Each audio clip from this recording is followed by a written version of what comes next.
السلام عليكم. إذا كان عندنا بالإكسل عدة أرقام تسلسلية وبدنا نقوم بتكرار هي الأرقام ضمن العمود، ففي عندنا طريقتين.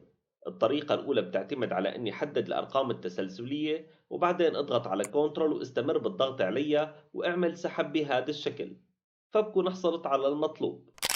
أما الطريقة الثانية فبتعتمد على استخدام الدالة مود اللي بترجع باقي قسمة عددين، مثلا 7 على 2 نتيجة القسمة 3 والباقي هو 1. الآن لحتى نطبق هذا الشيء رح اجي على هي الخلية واكتب أول شيء رقم 1. اجي على الخلية تحت وبكتب يساوي مود بفتح قوس، بحدد الخلية A2 وبوضع فاصلة، وبعدين بكتب رقم 3 اللي هو الرقم الأخير ضمن الأرقام التسلسلية، وبعدين بكتب زائد 1 وبعطيه انتر. بعدين برجع على هي الخلية وبطبق على باقي الخلايا، فبكون حصلت على المطلوب. يا ريت إذا عجبكم الفيديو تعملوا شير ولايك وسبسكرايب، وإذا عندكم أي استفسارات تكتبوا لنا إياها بالتعليقات. والسلام عليكم ورحمة الله.